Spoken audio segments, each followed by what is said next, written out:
Good morning, ladies and gentlemen. Thank you very much for with me today. The organizer asked me to talk about, invite me to talk about how to and share my view regarding I think the very important and contemporary in terms of global, regional, and national issues. Talk about the LNG security in the energy transition era. My name is Sampe Purba. I put this on record due to one and other thing. I cannot make myself attend or present in person for of you in Singapore today. But I think it will not reduce the meaning of the things that we need to discuss here. The agenda of my presentation will consist of course, as usual, I put my introduction, and then I'll talk through things, regulatory and policy trends in the LNG trade, and also talk about the role of LNG in decarbonization as in transition fuel.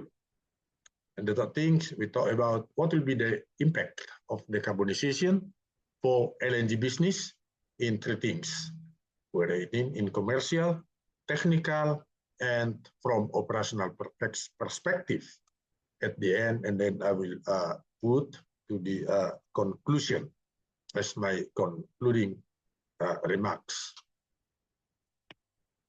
If you see here, LNG in general do play a key role in energy transition, and understanding of that's why we need to adapt regulatory shift, and we need also to support decarbonization with carbon neutral technology, but it has to ensure energy security. LNG also reduces emissions if you compare to coal and oil, as we will go in the next slides. But we need to help LNG help integrate renewables, because what you need here is how you'll have a reliable energy supply during the transition to a cleaner fuel. Reliable means you are not talking about intermittent. It can be used as a base load, or if you combine it, you don't really have a problem if there is a incremental demand with your energy. Now, this is the thing that I just mentioned to you. If you see here, the primary energy sources emission, volume per kilowatt hour, cost per kilowatt hour, and the plant size required, you will find, let's talk in fossil, coal, oil, and natural gas. As you see in terms of emission, coal will be twice as much as oil emit per kilowatt hour gram CO2. And natural gas, it will almost half of the oil. So if you compare coal, oil, natural gas, and then we have only 1/4 with natural gas. And you see also in terms of price here, cost per kilowatt hours, it's also cheaper. And the plant size, of course, it will be bigger use rather than oil, because you can have a very small field if you compare to what you have in natural gas. And the volume per kWh, you also see here, that basically coal, that's why people go to coal, because the volume per kWh, term of kilogram, is the higher ones here.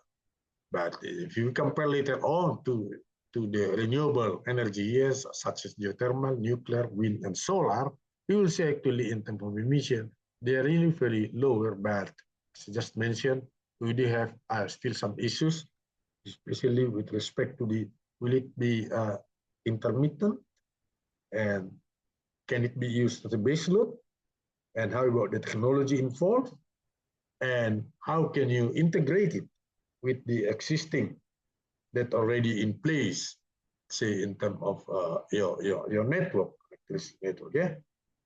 And this is I took from Francis Panek. Yeah? Now, so regardless that we see here in terms of emissions, coal, oil, and natural gas are still the very highest one. But if you go to the history here, from 1965 up to 2023, you will see the category that not much different, basically, in terms of proportion. Of course, we see here because people now are already aware about the environment. Oil will reduce a bit more here, around 25 now, or 30. Coal still almost the same proportion. Yes, gas, there will be incremental. But you can see here, not much the development, although there are in terms of renewable energy. And if we are going later on, so the data that we have here almost around 60 years time, yeah, 60 years time, and the composition not much different. Now, if we are talking only in fossil, the consumption, in 30 years time is the data that we got from statistical review of world energy, the newest one. You'll find here there is almost 1/3 the consumption for fossil fuel are increased. But when you see the proportion or the composition, as I just mentioned before, not much different. So coal and gas, even here you see in 2023, coal, gas, and oil almost share equal proportions amidst the what do you call it? That people talks that we need to move to renewable energy, but the data have proven otherwise. Now, how about the regulatory trends and in the LNG trade? As I mentioned before in the previous slide, that LNG is a very good bridging between coal and oil. Now here we have 5 issues. One, regarding the decarbonization and emission regulation. There are a stricter environment regulation, carbon neutral technology. So here people talk about technology that LNG project has to reduce, and indeed it reduced the carbon emission. So that's why the role is important. And then when you talk in LNG projects, people always talk about that LNG will focus on carbon neutral LNG. So new technology will be adapted, such as carbon capture, utilization, and storage, or we call it CCUS. And this is just new that we know, okay? And then in energy security and diversification, the countries that do depend on importing LNG or energy, such as Japan, Korea, or many other European countries, they try to diversify the energy sources, and they want to promote LNG. And it becomes that they want to ensure that energy security has to be in place.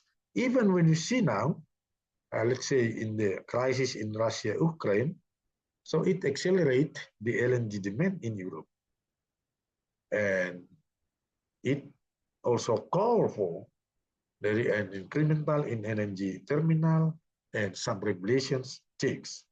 And in market liberalization and price reform, when in the past, almost everything linked to oil, nowadays, there are a more flexibility for market-based price model. LNG will be linked to many hubs prices. And the short-term spot LNG LNG is also now growing, and it needs to encourage regulatory reform to promote a more competitive and transparency market.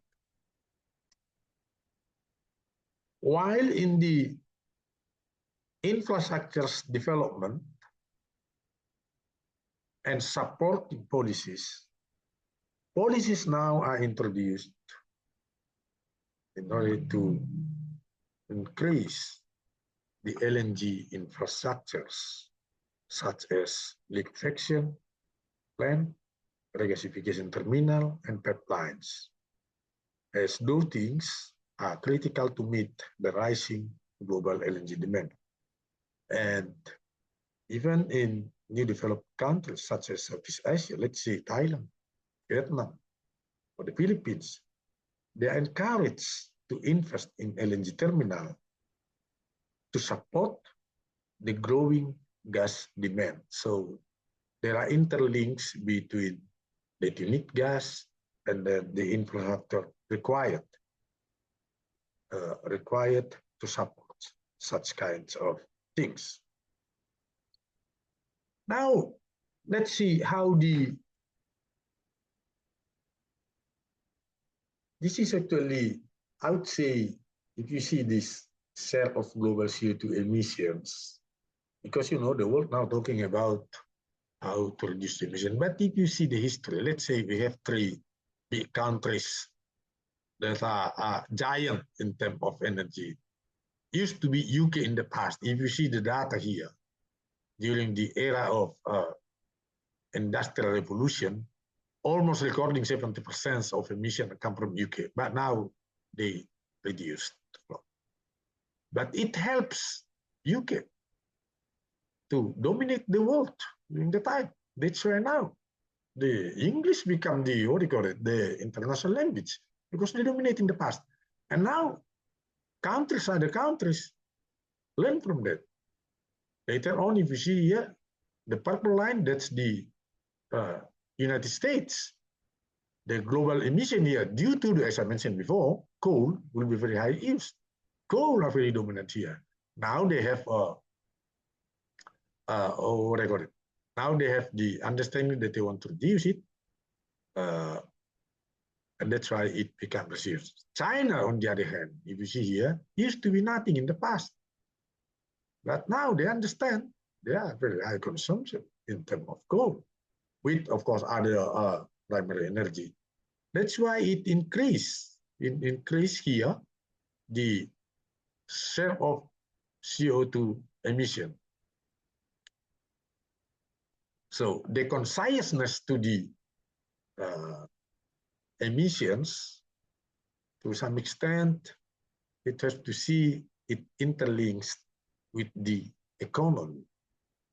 Okay, of course, we'll not talk about that because that's not the very basic point that we have to be. But that's the reality the world is. Now, when we go to what will the role of LNG in the decarbonization as a transition fuel? Yes, LNG, as in our previous slides, you see, it's a cleaner alternative to coal and oil. I have shown you in the previous slides. It can be bridged to renewable energy because it emits less carbon dioxide than coal and oil when it burns. Yeah. And also it supports intermittent renewable. As more renewable energy sources like solar and wind enter the grid, their intermittent nature creates reliability challenge. LNG provides a backup power and grid stability because it's flexible and responsive to supply to support the integration of renewable without sacrificing, it's very important, the grid reliability. It also reduction in methane, and flare. LNG help reduce flare in oil and gas fields. And when the surplus natural gas is burned, it can be converted into a valuable export product. That's why when people shifting to LNG, it often associated with effort to reduce methane emissions. Now, regarding the carbonized LNG projects, here, some LNG producers now moving to carbon neutral LNG. And the industry also adapt technology, as I mentioned, like CCUS. So it really very helpful when you talk about LNG energy transition. And it also opened the pathway to hydrogen, because the existing LNG transport and storage infrastructures, it can be repurposed to hydrogen or hydrogen-based fuel. So in this term, LNG can be an interim solution. Yeah? And in energy security and diversification, LNG help many countries to diversification of their energy resources, especially when they have a very limited renewable capacity in short term. That's why it's help LNG a very good viable transition fuel. That's why now a move or shift to a lower carbon futures, and it will deduct or reduce the emission has now become the issues. As you see here,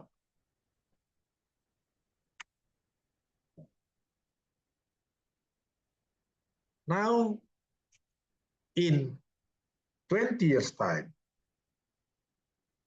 we can see that there's a total capacity incremental. So if you see here how much the capacity is, 350 BCM, in 30 years time become 80-85 BCM, and it applies across the region and across the globe.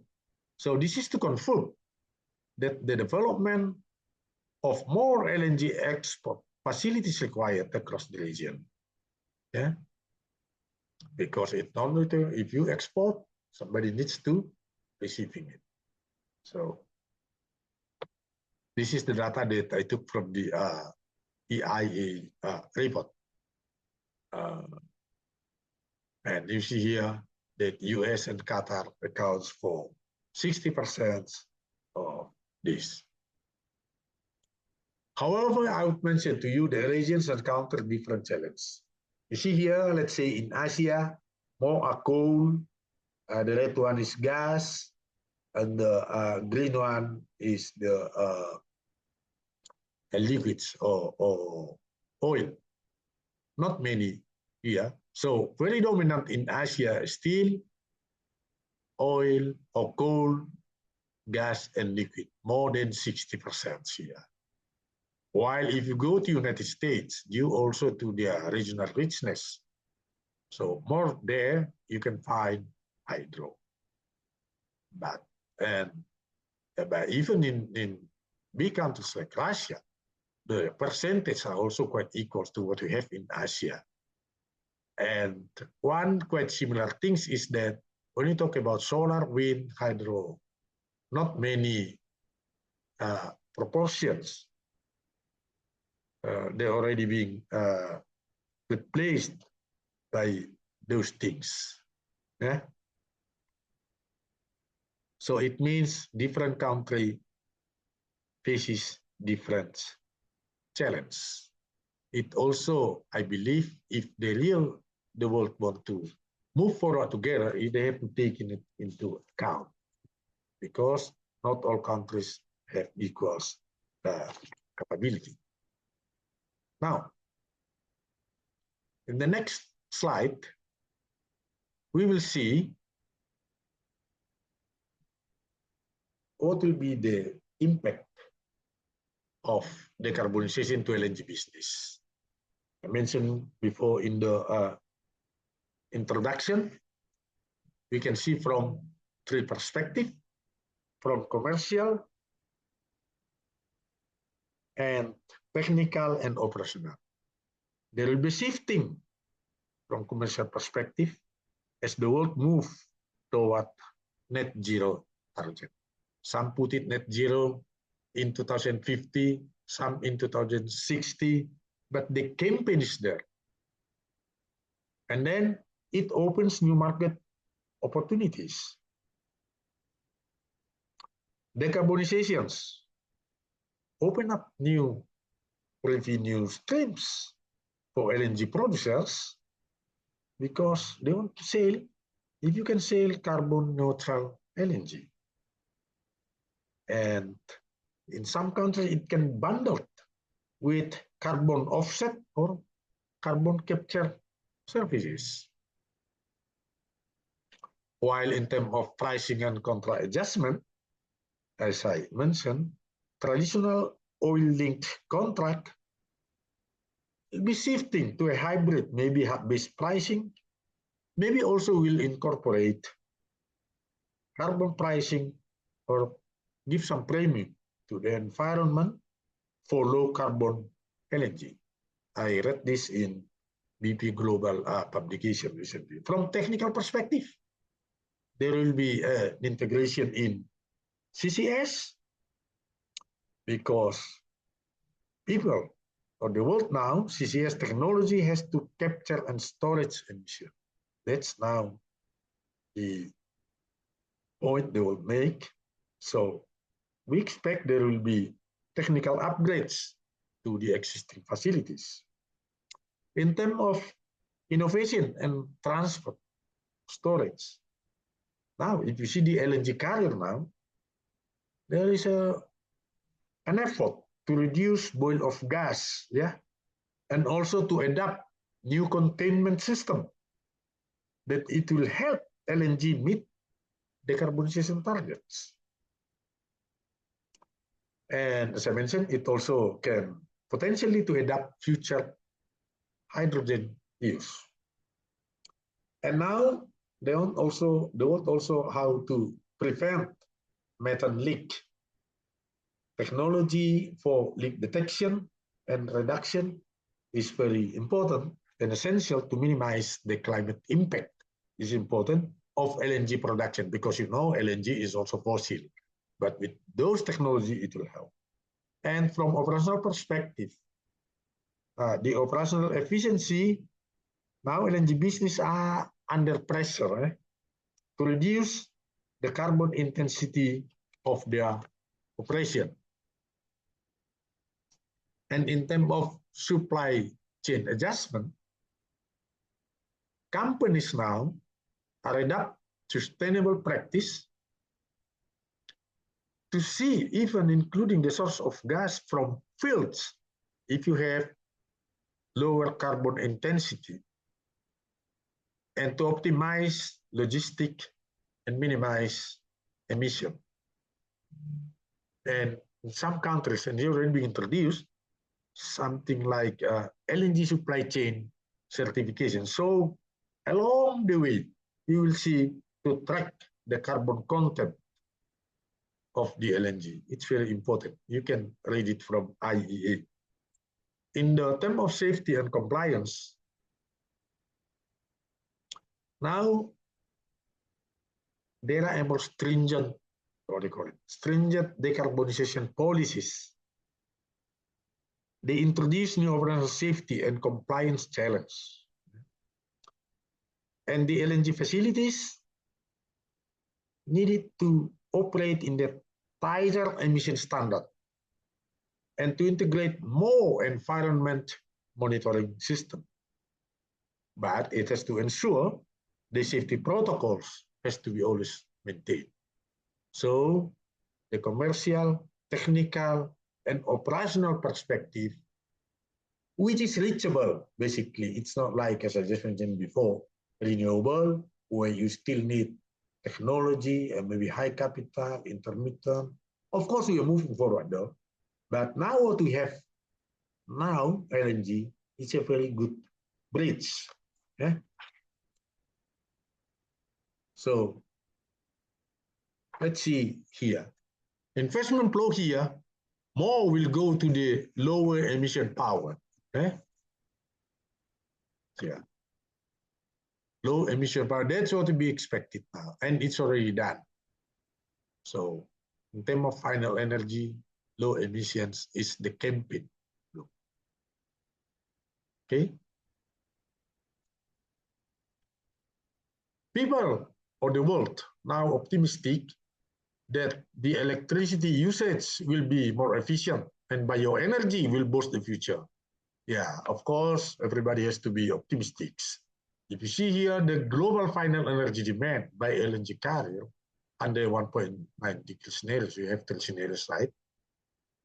While the reality from 2000 up to 2020, in 20 years' time, that the oil, coal, and natural gas are still dominant.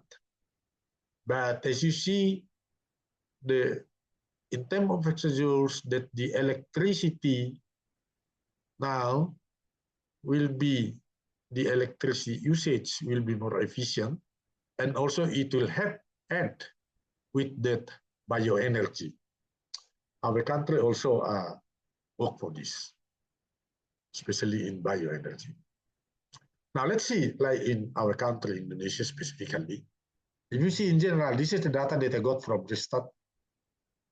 If you see in total, it is expected might be in future, there will be more LNG required. LNG required, it means you need more small ship, you need more small terminal, etc. And it's not equal across the region. In Java and Sumatra, even higher deficit. That's especially due to the supply and demand imbalances, and also required infrastructures, regasification, storage, transmission. But when you see this kind of thing, the challenge is we are not only talking about energy security, but regulatory aspect has to be there. Good corporate governance, risk and compliance, and fiduciary duties. So everything has to be, so you did a business, make sure that you follow this. And it also opened the opportunity to enhance the capability portfolio enhancement. Yeah? So there are opportunities that are available in our country as you also move toward the usage of more gas. And even now, the new discovery in Indonesia, more are on gas, not on oil. Now, as a conclusion here, the regulatory trends now in LNG trade, I put here, there's a stricter environmental regulation and market liberalization, and it will reshape the LNG contracts, the pricing models, including to which it will be linked the price, and also development of infrastructures.